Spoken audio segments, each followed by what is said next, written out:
Welcome to The Invisible Wedding. I'm Sarah Lizabeth, the wedding mentor. I've spent more than 20 years in the wedding industry as a planner, a florist, and a venue owner. I wrote Planning a Wedding for Dummies, and here's what all those years taught me. There are two weddings happening in every engagement. The visible one everyone asks about, the venue, the dress, the flowers, and the invisible one no one prepares you for, the bride carrying decisions alone, the mother of the bride walking on eggshells, the mother of the groom wondering where she fits. This show is about that one. So whoever you are in this wedding, take a breath. This conversation is for you. Let's talk about it. A few years ago, I sat down with a bride about 2 months before her wedding, and on paper, she was crushing it. Venue booked, vendors locked in, a spreadsheet that would make a project manager weep with joy.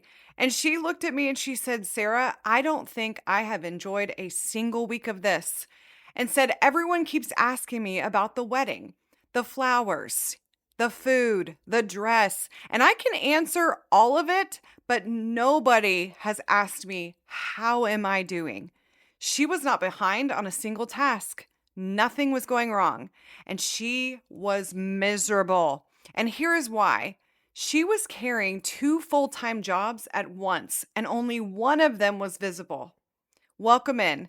Today, I want to give you the single most important idea that I have found in more than 20 years of standing inside weddings.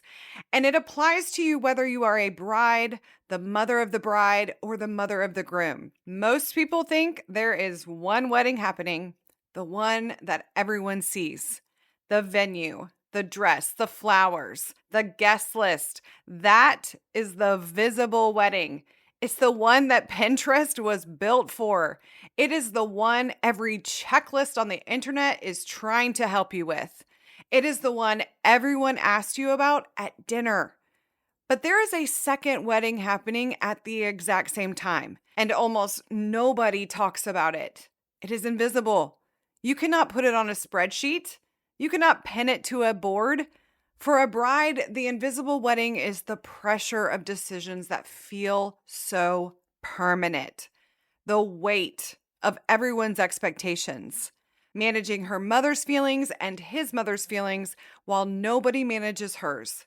The identity shift of becoming a wife while everyone only asks about the centerpieces.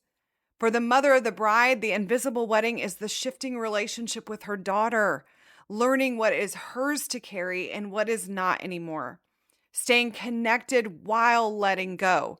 And for the mother of the groom, the invisible wedding is nearly the whole thing because the visible wedding rarely hands her a job at all. Her invisible wedding is finding where she fits, building a brand new relationship with the woman that her son is marrying, and watching his center of gravity move. I want to pause for just a moment because if anything in this episode has felt personal, like I have been reading your text, I want you to know where to go next. Every Thursday, I host free virtual conversations, one for the brides, one for the mothers of the bride, and one for the mothers of the groom. They are not wedding planning classes, no checklist, no camera is required. They are conversations almost nobody is having with you, and what is actually happening to you in this season, and how to walk through it with clarity instead of second guessing. Women tell me every week, "I thought something was wrong with me," and they leave knowing nothing ever was. Go to theweddingmentor.co/start-here and choose your conversation. It is free, it is honest, and it might be the most important hour of your entire wedding season. Okay, back to the invisible wedding. Imagine being handed a map for Nashville and being told to drive to Chicago. You could follow that map perfectly. You could do everything right, and you would still end up in the wrong place. Not because you failed, because you were using the wrong map. And that is what I watch happen in wedding season constantly. Brides download more checklists. Mothers try harder or go quieter, and none of it quiets the overwhelm. Not because they are failing, because they are trying to solve the invisible wedding with invisible wedding tools. So here's what I want you to take from today. Whatever you have been feeling this season, the tears that do not seem to match the trigger, the exhaustion that does not match your to-do list, the guilt about not enjoying this more, none of it means something is wrong with you. It means you have been handed one of the biggest transitions of your life with a map for a completely different city. And once you understand that, the question changes. You stop asking, what is wrong with me?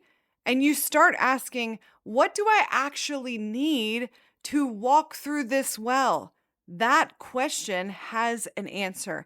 And that answer is what this show and everything I do is about. All right, it is time for the Invisible Inbox, my favorite part of the podcast, where I read something a real woman sent me and I answer it right here. Names stay private, the feelings stay real. So if you want to be in the Invisible Inbox, send me your situation. My email and my DMs are in the show notes, and I read every single one. Every one. So here we go. A bride wrote me, I have a color-coded spreadsheet, and I still feel like I am failing. I want you to hear what you just told me. You did not say the wedding is failing. You said, I am failing. Your spreadsheet is doing its job. Every task is handled. What is not handled is the pressure, the opinions. Good Lord, why do so many people have so many opinions during wedding season? The weight of getting this right, because none of that fits in a cell.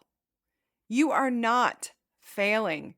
You are running 2 full-time jobs and grading yourself on only one of them. So tonight, I want you to look at that spreadsheet and say out loud, this is handling the visible wedding. And then ask yourself a question nobody has asked you. What do I need for the other one? That answer is where everything about this season changes.